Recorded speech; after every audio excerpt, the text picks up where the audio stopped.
하나님 말씀은 욥기서 14장 1절에서 22절까지 한 목소리로 다 같이 합독하겠습니다.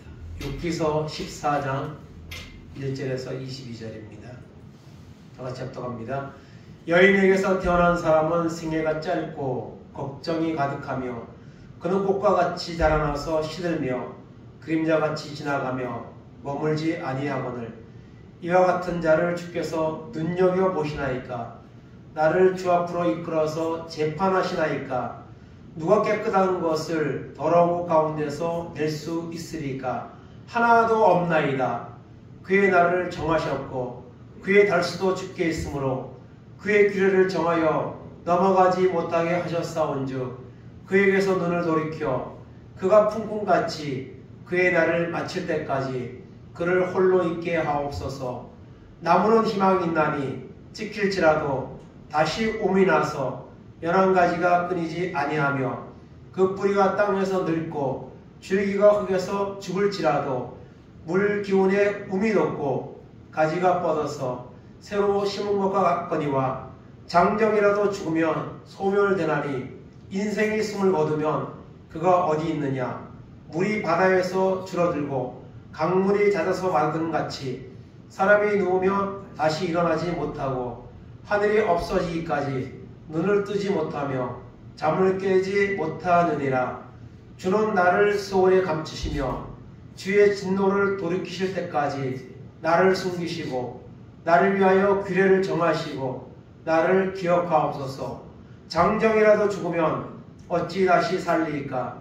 나는 나의 모든 고난의 날 동안을 참으면서 풀려나기를 기다리겠나이다. 주께서 나를 부르시겠고 나는 대답하겠나이다.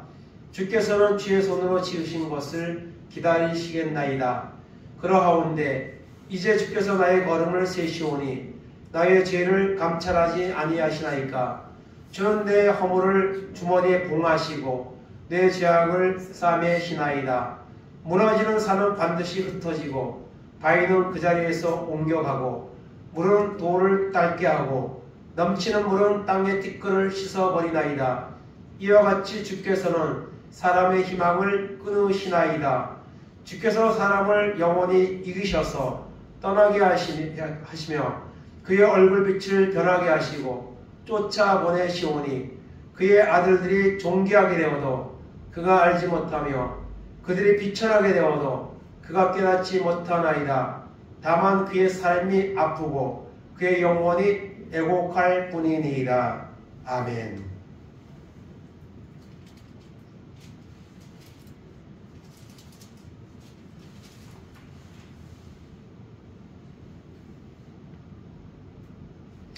욥과 세 친구의 주고받는 변론이 계속 이어집니다. 특별히 세 번째 주자로 나섰던 소발의 그 충고를 듣고 욥은 답변을 하는데 12장, 13장, 14장 3장에 걸쳐서 소발의 그 주장에 대해서 욥은 답변을 합니다. 이 답변은 소발과 그리고 두 친구 포함해서 또 하나님 앞에 드려지는 내용으로 그렇게 담겨져 있습니다. 그래서 이 세 친구와 욥의 이야기는 단지 어떤 인간적인 지식을 서로 이야기하는 것 같지만 하나님을 경외한다는 그런 신앙적인 차원에서 나오는 그런 변론이고 내용들입니다. 또 하나님을 바라보며 인생의 어떤 문제들이나 이런 것 같은 것들을 하나님 앞에 호소하는 이런 내용으로 되어져 있습니다. 지난주 13장에서 욥은 소발에게 대답하기를 친구들의 그 독선에 가까운 그런 충고들에 대해서 질책을 했습니다. 약간 화가 난 그런 모습으로 그들이 말하는 것처럼 욥은 그렇게 하나님 앞에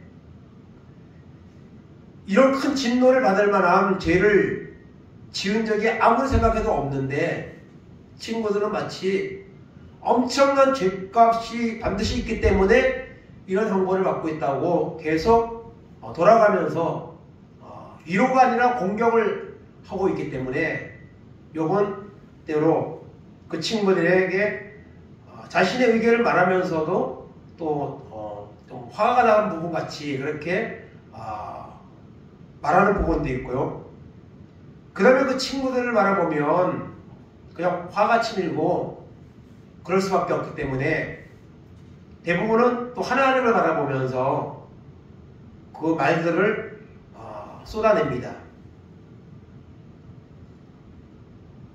그런 가운데서 욥은 하나님 앞에 자기의 고통을 계속 호소합니다. 고통을 계속 호소하면서 하나님의 위로가, 하나님의 회복이, 하나님의 어떤 자신에게 주어진 고난의 이유가 들려지기를 욥은 계속 원하고 호소하고 있는 것을 보게 됩니다. 지금까지도 많은 호소적인 내용들이 나오지만 욥기서는 아주 깁니다. 아주도 가야 할 길이 많은데요. 그런 내용들이 사실 어떤 흐름은 거의 같지만은 내용은 전혀 이제 다른 내용들이 계속 전개되는 것을 보게 됩니다. 그래서 친구들의 독선적인 그런 충고에 대해서 질책함과 동시에 하나님 앞에 자기 신에 당하는 고통을 호소했습니다. 13장에. 그리고 14장에 이르러서는 인간의 연약성 또 인간의 유한성을 언급하면서 인생에 대한 엄청난 고통들이 때로 찾아오는데 그와 같은 것들을 하나님 앞에 아뢰는 그런 내용으로 14장이 되어져 있습니다. 그래서 이 14장에서 욥은 인간은 연약한 존재라는 사실을 고백합니다. 그리고 전능하신 하나님에 비해 인간은 또한 유한한 존재라는 것을 이제 계속 절절히 말하고 있는 것을 보게 됩니다. 여러분 본문의 말씀을 이제 몇 가지로 보면 1절에서 먼저 6절까지는 고난에 대한 탄원입니다. 고난. 지금 욥은요 한가하게 친구들의 그 말하는 충고에 대해서 답변이나 할 수 있는 그런 상황이 아닙니다. 너무너무 고통스러운 그런 지금 환경에 처해 있습니다. 친구들은 자신들의 의견을 그냥 말하는 것에 불과하지만 욥은 점점 심해지는 그런 고통 가운데 그런 가운데서 욥은 지금 말하고 있습니다.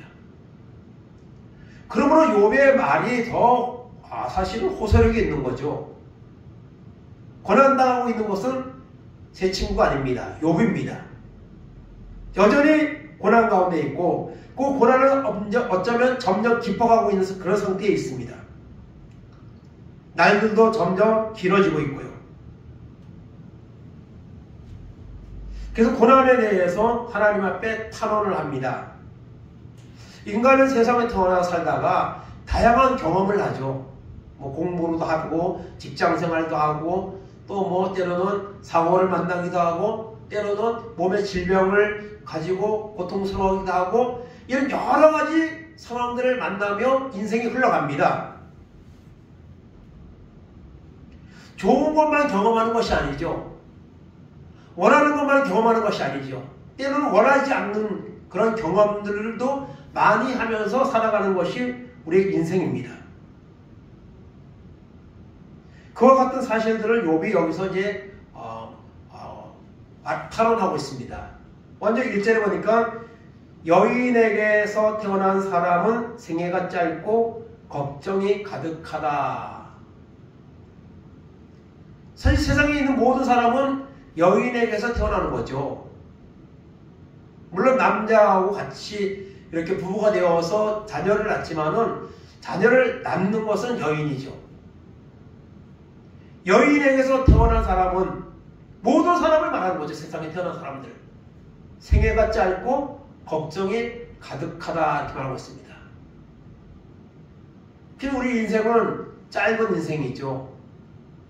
나그네와 같은 인생이고 안개와 같은 인생이고 모세가 고백한 것처럼 순식간에 지나가는 것이 우리 인생입니다. 그리고 걱정이 가득하며 찬송가 369장에 나오는 것처럼 근심 걱정 아니진 자 누군가 부질없이 낙심 말고 기도드려 아뢰세. 여러분, 걱정이 없는 사람은 세상에 없습니다.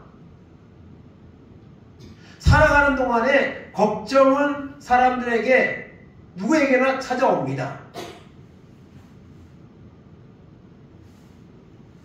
그래서 인간은 아담의 범죄 이후에 죄의 본성을 가지고 태어나고 죄를 짓고 살다가 그리고 때로는 고통을 경험하고 살다가 죽는 것이 바로 우리 인생입니다. 2절에 그는 꽃과 같이 자라나서 시들며 그림자같이 지나가며 머물지 아니한다 이렇게 말하고 있습니다. 꽃을 표현하고 있습니다. 꽃은요, 어떤 꽃은요 아침에 지었다가 저녁이면 졌다가 또 아침에 피었다가 저녁에 지다 또 그리고 이제 몇 달 유지가 되다가 꽃이 아예 완전히 떨어져 버리죠. 그것처럼 우리 인생도 그림자같이 지나가고 머물지 않는다는 거죠. 그래서 우리가 어떤 시점에 아주 건강하고 또 혈기왕성하고 그런 시점에 딱 머물러 있으면 좋은데 아니잖아요. 계속 그림자같이 지나갑니다. 그리고 어느 순간부터는 몸이 건강이 이제 점점 약해집니다. 그리고 노년이 되면 이제 완전히 힘이 없어지죠. 그것이 우리 인생이라는 거죠. 꽃과 같이 피었다가 쉽게 지는 존재. 어떻게 보면 무상하고 헛되이 지나갔던 것 같은 것이 우리의 인생이라는 것을 말하고 있습니다. 이런 연약한 인생에 대해서 3절에 이와 같은 자를 주께서 눈여겨보시나이까 나를 주 앞으로 이끌어서 재판하시나이까. 이렇게 어쩌면 꽃과 같이 또 이렇게 생애가 짧고 근심 가운데 살아가는 이런 연약한 인생을 하나님이 그렇게 눈여겨보시고 이끌어내어서 재판을 하시나이까. 나의 죄를 찾아내서 나를 징계하시고 나의 허물을 찾으시고 징계하십니까? 이 보잘것없는 인생을. 그러면서 4절에 말합니다. 누가 깨끗한 것을 더러운 것 가운데서 낼 수 있으리까? 하나도 없나이다. 이거는 인간의 원죄성을 표현하는 그런 고백이죠. 세상에 깨끗하고 죄가 없는 그런 사람은 없습니다. 하나도 없나이다. 바울 사도가 로마서 3장 23절에 말한 것처럼 모든 사람이 죄를 범하였음에 하나님의 영광에 이르지 못하더니 3장 10절에는 의인은 없나니 하나도 없다. 이 4절의 말씀이 똑같은 말씀입니다. 욥은 지금 어쩌면은 친구들에게 또 자신의 살아온 삶에 비추어서 무죄하다는 이런 주장을 하고 있는 것 같지만은 완벽하다 나는 그렇게 전혀 여기지는 않습니다. 4절 말씀에서 깨끗한 사람은 세상에 아무도 없나이다.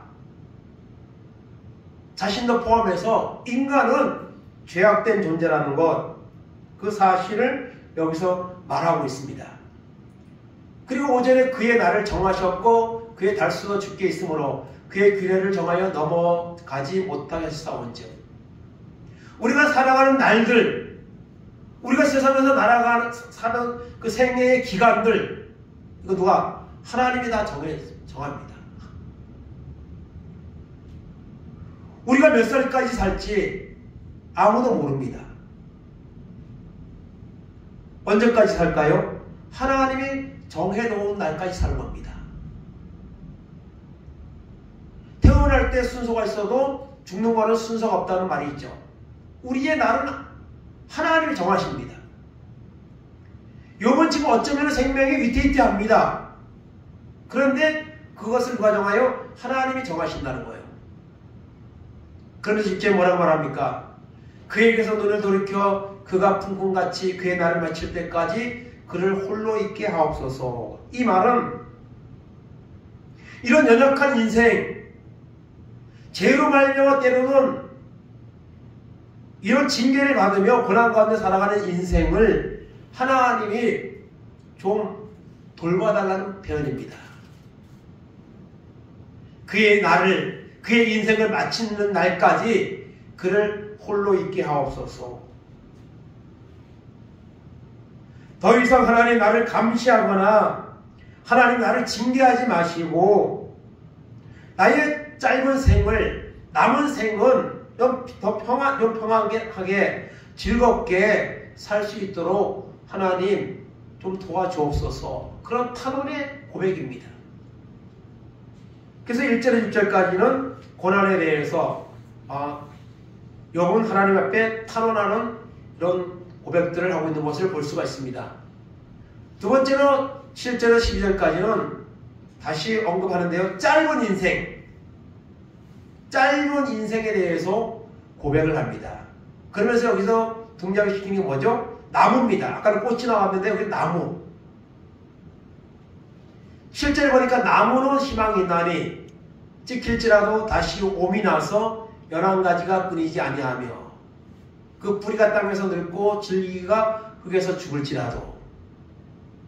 여러분, 나무는요, 지금은 우리가 산에 보면 대부분의 이런 이제 낙엽을 가진 그런 나무들은 죽은 것 같이 똑같이 그렇게 서 있습니다. 그러나 여러분, 죽은 것이 아니죠. 나무는 희망이 있습니다. 찍힐지라도 거기서 다시 옴이 나고 죽은 것 같지만 계절이 되면 거기서 11가지 싹이 나고 11가지가 나고 잎이 무성하게 그렇게 해마다 반복을 합니다. 그래서 제가 어르신들 이렇게 송영을 하면서 때로 그런 말을 합니다. 사람도 나무처럼 새해가 되면 이 새 것으로 되었다가 그러면 참 좋겠다. 그렇지 못하잖아요. 사람은 계속 약해져가고 새해져 가는데 그러나 자연에 있는 꽃이나 나무나 이런 것들은 해가 지나면 다시 거기서 움이 나고 싹이 나죠. 어떤 면에서 나무가 사람보다 더 오래 살죠. 그리고 늘 새로운 것을 낳다가 물론 이제 가을이 되면 그것이 잎이 떨어지고 죽은 것 같이 되지만 봄이 되면 또 싹이 나고 봄이 되면 또 싹이 나고. 그래서 나무를 여기서 말하면서 물론 사람이 나무나 이런 모든 피조물보다 워낙 그렇게 하나님이 귀하게 여기는 존재죠. 그러나 어떤 면에서 보면 이런 나무나 이런 것들보다 사람의 삶은 어쩌면 더 짧고 그렇게 지나가는 인생이라는 것을 말하고 있는 것이죠. 그래서 계속 9절에 물 가운데서 옴이 나고 가지가 뻗어서 새로 심은 것과 같거니와. 그래서 나무가 죽은 것 같지만 새해가 되면은 새로 심은 것 같이 멀쩡해지잖아요. 그리고 더 자라있고. 그러나 사람은 어떻습니까? 사람은 10절에 장정이라도 죽으면 소멸되나니 인생이 숨을 거두면 그가 어디 있느냐. 이런 나무들은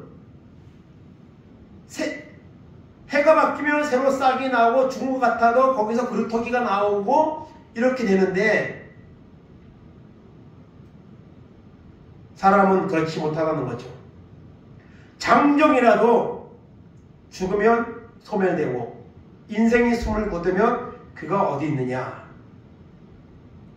사람은 아무리 강한 자라도 아무리 권세가 있는 자라도 죽음 앞에서는 연약한 존재라는 거죠. 그러면서 그가 어디 있느냐? 죽은 다음에 그가 어디에 있느냐?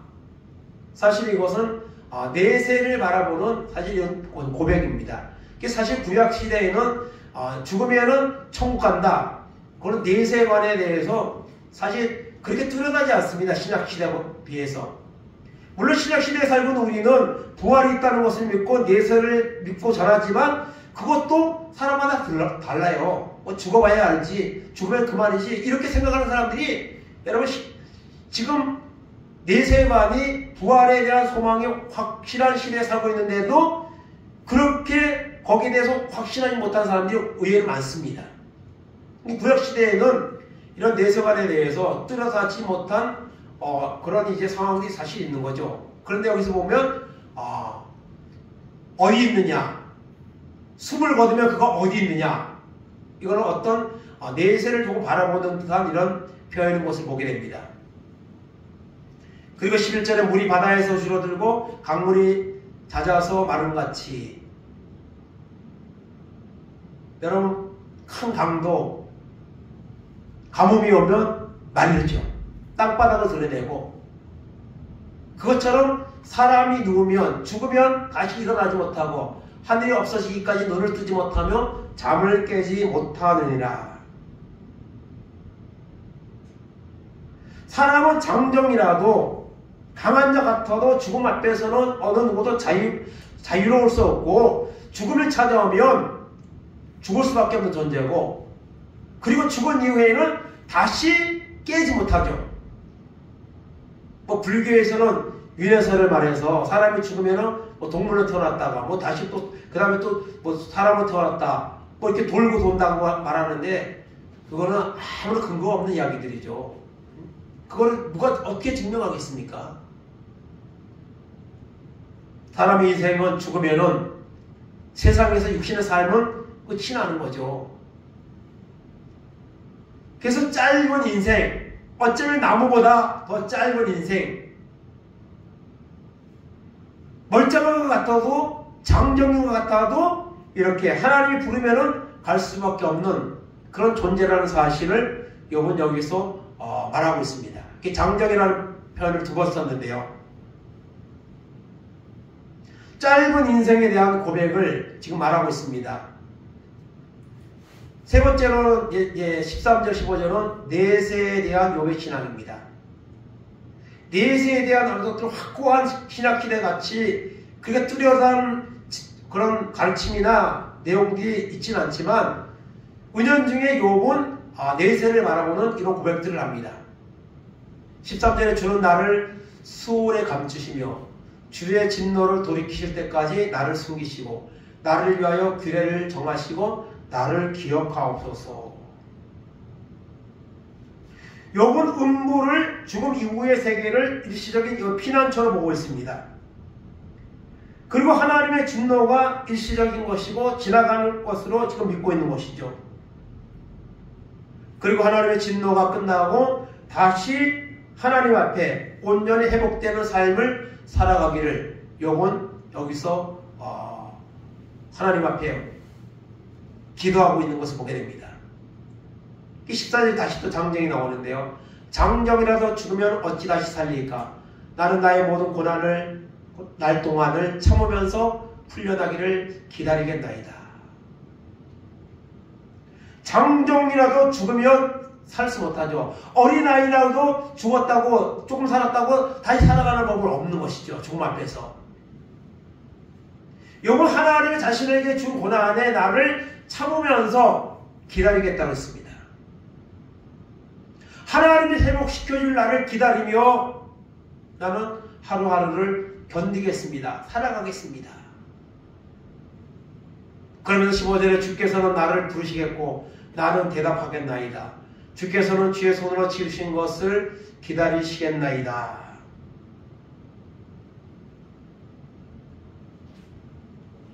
하나님이 부활의 때에 다시 부르실 것입니다. 하나님은 당신이 지은 모든 피조물들을 다 섭리하고 다스리고 있습니다. 그 하나님 앞에 나는 모든 것 맡기고 하나님의 뜻을 바라보며 인내하며 하나님의 뜻대로 되기를 원하는 이와 같은 태도를 가지고 내가 살겠나이다. 그렇게 욥은 하나님 앞에 고백하고 있습니다. 그 다음에 네 번째는 하나님의 간섭에 대한 욥의 호소입니다. 16절 17절인데 그러하온데 이렇게 연약하고 그리고 또 부족하고 아무것도 할 수 없는 이런 유한적인 존재인데 그러하온데 이제 주께서 나의 걸음을 세시오니 나의 죄를 감찰하시 아니하시나이까.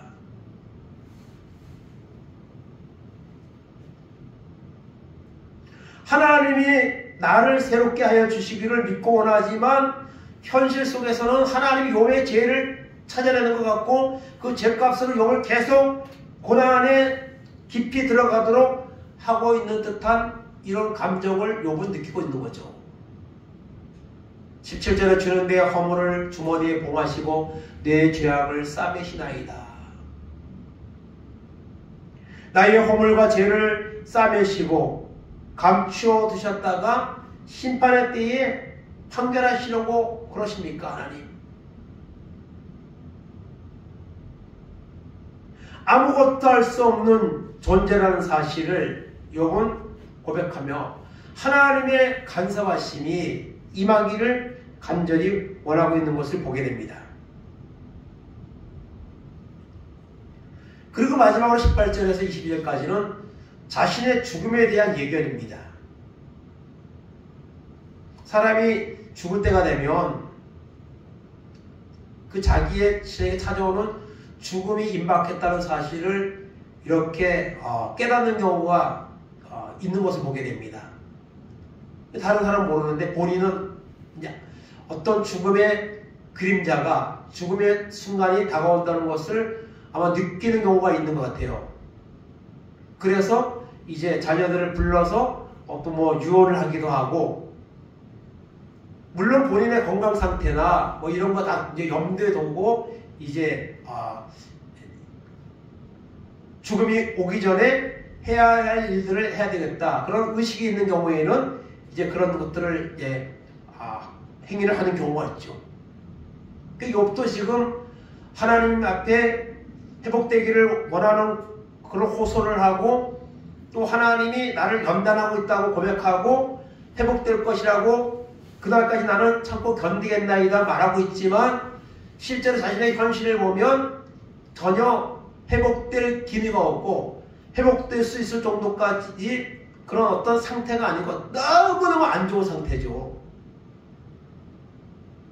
그래서 욥은 이렇게 하나님을 바라보는 듯한 하나님의 어떤 징계하고 있다는 고백을 하면서도 때때로 자기의 죽음에 대해서 예견을 하고, 또 죽음에 대해서 이렇게 죽음이 차라리 왔으면 좋겠다는 이런 표현들을 쓰게 되는 것을 보게 됩니다. 근데 우리는 그런 경험을 안 해서 그렇지, 사실 정말 도저히 살 가능성이 없는 그런 질병이 계속 길어지는 상태에 있는 사람들은 그런 생각을 하죠. 그래서 안락사라는 말도 아직까지 우리나라에서 시행되고 있지는 않지만, 안락사, 그리고 최근에 어떤 이렇게 고치지 못하는 절대적인 질병이 오면 그때 나의 삶을 포기하겠다, 치료를 포기하겠다, 그런 이제 연명서 같은 그런 서식을 작성하는 게 있는 것 같아요. 사람들이 많이 작성한다 그러더라고요. 나는 그런 순간이 왔을 때 이 치료를 위해서 더 이상 나는 치료를 안 하겠다, 포기하겠다, 그렇게 이제 그 유언장 같이 이렇게 의료적인 그런 행위를 나는 포기하겠다 작성을 하는 사람이 많다고 그러더라고요.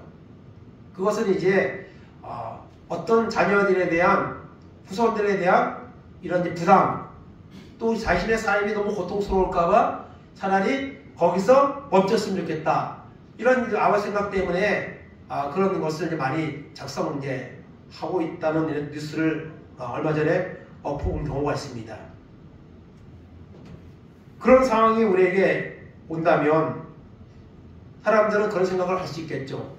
욥이 지금 여기 보면 지금 고난스러운 말을 했고 연약한 존재라는 것을 말하고 하나님의 은혜가 임하기를 원했지만, 또 인간이기 때문에 자기 현실 앞에서는 또 이게 죽음을 예견하는 듯한 이런 고백을 여기서 쏟아냅니다. 18절에 무너지는 산은 반드시 흩어지고 바위는 그 자리에서 옮겨가고. 여러분, 산이 흩어진다, 큰 바위가 옮겨간다, 이거는 흔하게 있는 일이 아니죠. 이런 견고한 것들도 하나님의 능력 앞에서는 옮겨집니다. 뭐 지진이나 이런 걸 통해 가지고 이제 옮겨지죠. 산이 무너지고. 욥 자신이 하나님의 징계를 견디지 못하고 이제는 온전히 사라질 것을 말하므로 하나님의 자비와 은혜를 구하고 있는 겁니다. 19절에 물은 돌을 닳게 하고 넘치는 물은 땅의 티끌을 씻어버리나이다. 이와 같이 주께서는 사람의 희망을 끊으시나이다. 욥은 지금 소망이 점점 사라지고 있습니다. 회복에 대한 기대감이 점점 약화되어 가고 있습니다. 왜냐하면 그 날들이 자꾸 지나가고 있고, 그리고 그 몸은 지금 상태는 호전될 기미를 보이지 않고 정말 견딜 수 없는 그런 상황 가운데 있거든요. 그래서 욥기서 이제 중반 뒤로 들어가면은 욥이 당하는 고통을 더 적나라하게 하는 표현들이 많습니다. 막 구더기가 막 부글거리고, 정말 처참한 어떤 인간이 당할 수 있는 최고의 고난을 당하는 이런 표현들을 계속 쏟아내는 것을 보게 됩니다. 그런 사람에게 무슨 여러분 살아갈 희망이 있겠습니까? 살아간다는 이런 회복의 그런 소망을 가질 수가 있겠습니까? 그래서 욥은 말합니다. 주께서는 사람의 희망을 끊으시나이다. 나의 생명을 끊어지게 하려고 하나님이 지금 나에게 하고 계십니다. 20절에 주께서 사람을 영원히 이기셔서 떠나게 하시며 그의 얼굴빛을 변하게 하시고 쫓아보내시오니. 하나님의 징계로 말미암아 사람은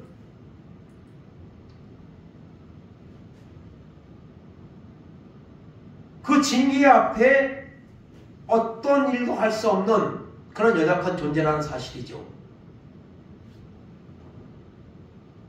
사람은 하나님을 이길 수가 없습니다.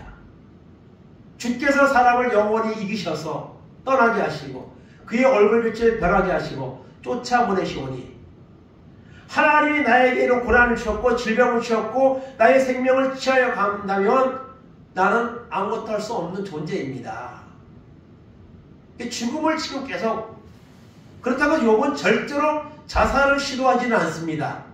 그러나 자신의 처지를 볼 때에 이제 앞으로 이제 얼마 못 살고 죽을 거라는 이런 예견을 스스로 자신의 몸을 보면서 느끼고 있는 거죠. 그리고 표현하고 있는 것들이죠.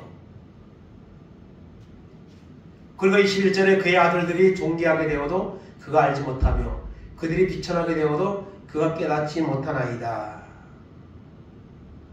여러분, 사람이 죽으면요, 자신의 대를 이을 후손들이 어떻게 살아갈지에 대해서는 아무도 모르죠. 아무도 모릅니다.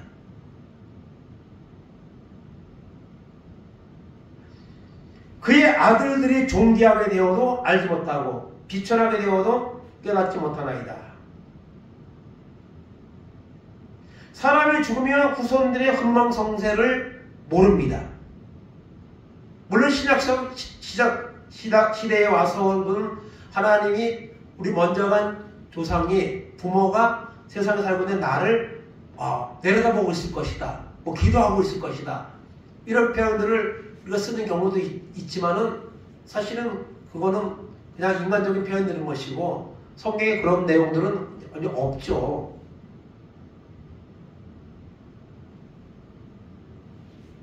세상에 있는 사람은 세상에 있는 사람의 어떤 모습으로 살아가는 거지, 죽은 돌아가신 부모가 누가 땅에 살고 있는 후손들에서 기도를 하고 그래서 그 기도가 때문에 그의 삶에 어떤 영향력이 나타나고 이런 건 전혀 없는 겁니다.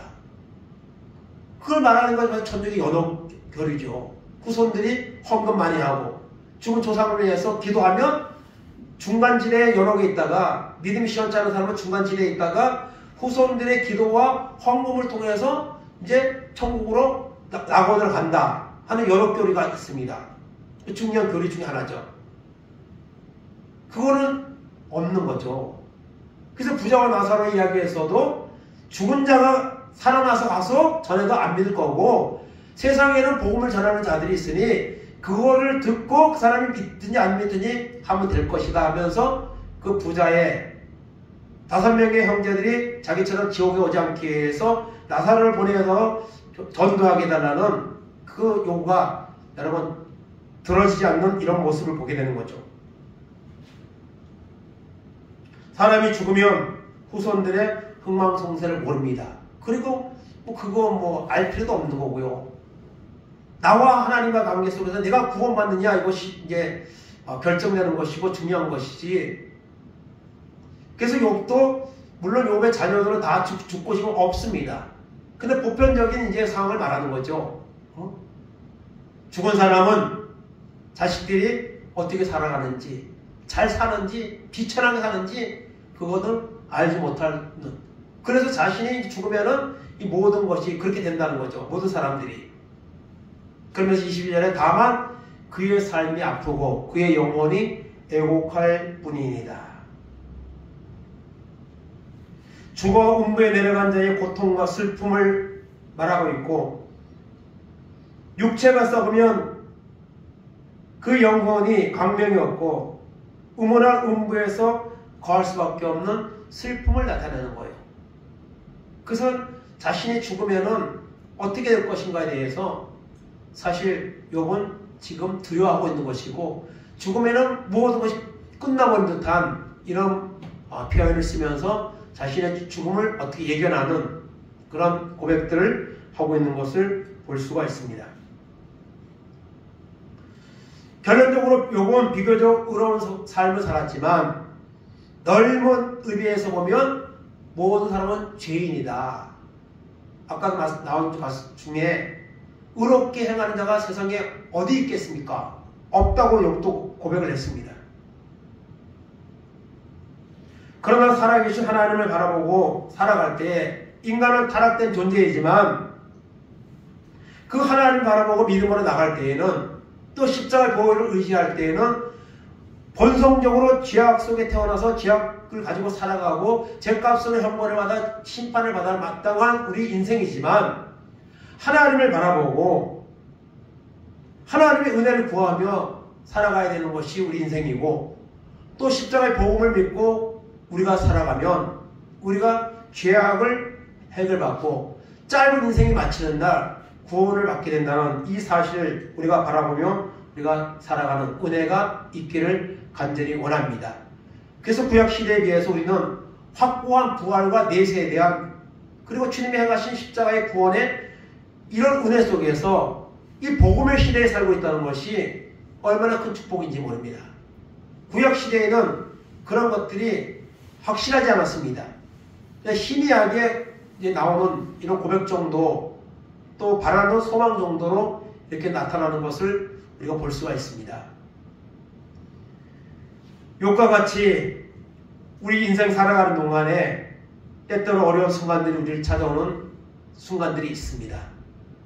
아침에 지었다 저녁에 지는 꽃과 같이 어쩌면 죽은 것 같지만 다시 해마다 새롭게 되는 나무와 같이 그보다도 어쩌면 더 짧고 유한한 인생을 살아가는 우리의 모습이지만 그런 가운데서도 우리가 더 큰 죄악의 자리에 빠지지 아니하고 모든 것을 섭리하시는 하나님을 바라보며 믿음으로 나갈 때에 하나님의 은혜가 우리 가운데 임하여서 하나님의 살아계심이 드러나고 영광을 드리는 이런 역사가 우리 가운데도 나타나게 되는 줄로 믿습니다.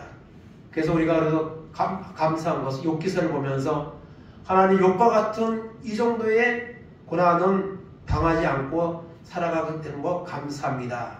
이런 기도를 우리가 하면서 한편으로는 감당할 시험 밖에는 하나님 주지 않는다고 했는데 어쩌면은 욥기서를 보면서 우리도 또 한편으로는 하나님 욥은 정말 이렇게 믿음의 분량이 커서 이런 큰 시험 앞에서도 결국 시험을 통과해서 하나님 앞에 갑절의 복을 받는 이런 결론을 가져왔는데 그런 면에서 보면은 한편으로는 욥의 그 믿음이 우리가 도전이 되는 거죠. 부러운 면도 있는 거죠.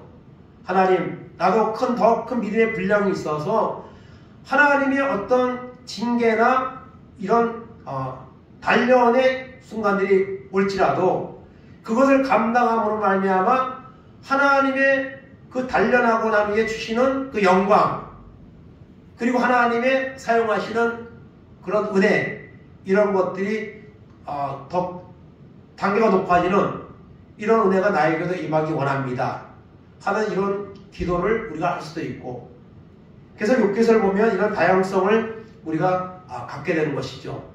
그래서 하나님 앞에 중요한 것은 욥과 같이 하나님은 절대로 하나님의 자녀를 고생하게 하기 위해서, 괴롭게 살기 위해 하라고, 또 하나님을 부정하고 심판의 길로 가라고 우리에게 시련을 주는 경우는 없다는 것이죠. 우리가 하나님의 택한 자녀가 분명하다면, 또 그런 확신을 우리가 가지고 산다면, 그러면 우리가 고생은, 근심은 아까 욥이 말한 것처럼 인생은 짧고 근심은 누구에게나 있고 또 모든 사람은 다 죄악된 존재입니다. 그럼에도 불구하고 우리가 하나님을 바라보며 하나님의 은혜를 구하며 살아갈 수밖에 없는 우리 존재라는 사실을 기억하고, 욥과 같이 끝까지 견디겠나이다 욥은 말한 것처럼 하나님 우리에게 주시는 때때로 어려운 순간들이 와도 믿음으로 그것을 하나님께 맡기고 하나님의 은혜를 구하고, 그래서 마침내 회복시키는 하나님, 시련을 통하여 단련하고 그리고 쓰시는 하나님을 끝까지 붙잡을 수 있는 이런 은혜가 우리 가운데 임하기를 간절히 바랍니다. 아멘. 하나님 감사합니다. 욥기서의 말씀을 보며 우리는 많은 생각을 합니다. 정말 욥이 고백한 것처럼 하나님의 어떤 섭리 안에 우리는 아무것도 할 수 없는 연약한 존재입니다. 그러므로 우리가 더욱더 하나님을 바라보게 하시고 하나님의 은혜와 긍휼을 구하며 살아갈 수 있는 그런 은혜가 우리 가운데 임하기를 원합니다. 하나님은 단련을, 시련을 통해서 연단하시고 그리고 믿음의 성장을 주시며 그 인생을 통해 더 큰 하나님의 뜻이 드러날 수 있도록 역사하시는 하나님이시라는 사실을 기억하게 하시고, 날마다 하나님의 은혜를 구하며 욥과 같이 끝까지 믿음으로 인내하며 하나님이 주시는 결말을 바라보며 이 마지막 때에 영적으로 승리하는 우리 모두가 될 수 있도록 은혜를 베풀어 주시옵소서. 감사드리며 예수님의 이름으로 기도하옵나이다. 아멘. 주님